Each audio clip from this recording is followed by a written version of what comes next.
আর এবার মহেশতলার দিকে আমরা নজর রাখবো। কেন 2025 সালে আমরা দাঁড়িয়ে রয়েছি, আর 2025 সালে দাঁড়িয়েও সালিশি সভা। হ্যাঁ, আরো একটা ভাইরাল ভিডিও, নজর রাখি সেদিকে। সালিশির জুলুম দেখুন। কেন এরকম পরিস্থিতি? কারণ পড়শি তরুণের সঙ্গে প্রেম করেছেন যুবক, আর সে কারণেই তাকে ক্লাবে ডেকে মার। আগে ছবিটা দেখায়।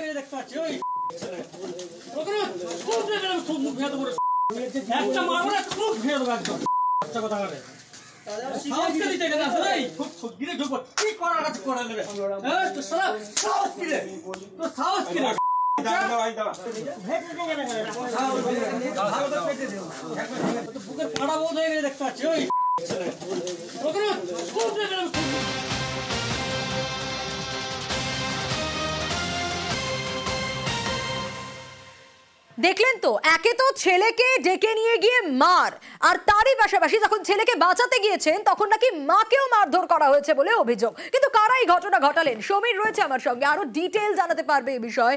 সমীর, কি অপরাধ এই ছেলেটির? তিনি পড়শি তরুণীর সঙ্গে প্রেম করছিলেন, ভালোবাসার সম্পর্কে জড়িয়ে পড়েছিলেন। ক্লাবে ডেকে কারা মারধর করলেন? এই সালিশি সভা বসালেন কারা? কেনই বা করলেন?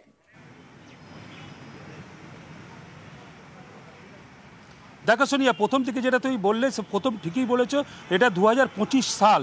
এই 2025 সালে যে এরম একটা ঘটনা ঘটবে কেউ বুঝতে পারিনি। যে শহর লাগোয়া দক্ষিণ 24 পরগনার মহেশতলার পৌরসভার 18 নম্বর ওয়ার্ড বগা নোয়াপাড়া এলাকায় এই যে একটা প্রেম ঘটিত একটা ঘটনা ঘটেছিল, তাও এক সপ্তাহ আগে মিটে গেছে। পুলিশের কাছে মিউচুয়াল হয়ে গেছে। তার মেয়ে, যার মেয়েকে নিয়ে গেছিল, তার মেয়ে তার বাড়িতে চলে গেছে, ছেলে তার বাড়িতে চলে এসছে। আসার পরে এক সপ্তাহ কেটে গেছে। ঠিক তারপরেই এই বগা নোয়াপাড়ার সামনে একটি ক্লাব আছে, ক্লাবের সামনে চা দোকান আছে। সেই সময় বলছে একটা সালিসি সভা হবে বলে সেই ছেলেটার বাড়িতে খবর দেওয়া হয়, কিংবা তার বাড়ির ছেলেটাকে ডাকা হয়। ডাকার পরেই সেই যুবক যখনই আসে, সালিসি সভা হবার আগেই তাকে মারতে শুরু করে। এমনভাবে মারতে শুরু করে, সে তাকে তার বলা যাবে না এমন এমন জায়গায় মেরেছে। তাকে মেরে একদম তাকে মেরে ফেলার চেষ্টা করছিল। এক সপ্তাহ পর সালিশি সভা বসলো কেন? কারা ডাকলো? কেন সালিশি সভা বসাতে গেলেন তারা? এরা কারা? কাদের বিরুদ্ধে অভিযোগ? এরা হচ্ছে এখন রোলিং পার্টির, যে রোলিং পার্টি আছে সেই রোলিং পার্টির ওখানে যুব নেতা আছে, সেই যুব নেতার এগুলো দলবল। আর এবং এই যে ছেলেটাকে ডেকেছিল, সে এক সপ্তাহ পরে ওর যেহেতু ভাগ্নির সঙ্গে কেন এরকম ঘটনা ঘটেছিল, এরপরে না কোনো ঘটনা ঘটে, না কোনো এরকম কোনো কিছু না হয়, সেই জন্যই একটা সালিসি সভা ডেকেছে। ডেকে তাকে সালিসি সভার আগে মারতে শুরু করে দিয়েছে। সমীর, পুলিশ কোনো ব্যবস্থা নিয়েছে এই ঘটনার পর?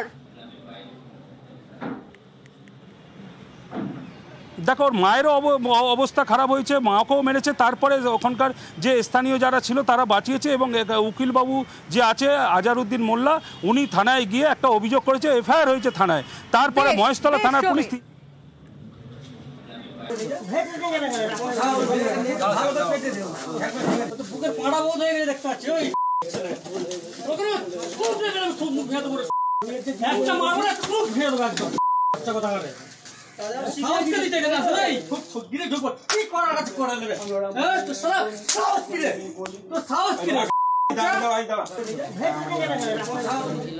সেই জন্য বিচার করার নাম করে আমাকে ডেকে নিয়ে গিয়েছিল।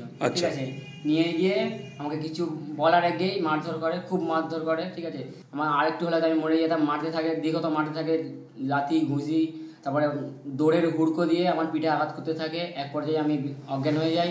যাতে আমার মা আমাকে বাঁচাতে এসেছিলো। আমার মা বাঁচাতে আসতে আমার মাকেও নাকি খুব মার মেরেছে। ওই বাড়ি বাড়ি একটা সমস্যা ঝামেলা হয়েছিল, তারই জন্য আমার ছেলেকে ডাকা হলো যে আমরা সমস্যাটাকে মিটিং করে দেবো। সেটাকে গেলুম আমরা, যাতে মাত্র আমাদের ছেলেটাকে ধরে মারধর আরম্ভ করে দিল। মারধর করার চেষ্টা করলো, এমনই ছেলেটাকে মারধর করছে, সে দেন করার চেষ্টা করে, ছেলেকে মারার চেষ্টা করছে, মরে যাওয়ার চেষ্টা করেছিল। তার সাথে আমি আমার ছেলেকে বাঁচাতে চাই, আমাকে ধরে চুলিমুড়ি ধরে মারার চেষ্টা করলো। এদের কি শাস্তি চাইছেন? হ্যাঁ, আমি শাস্তি চাইছি। News flash.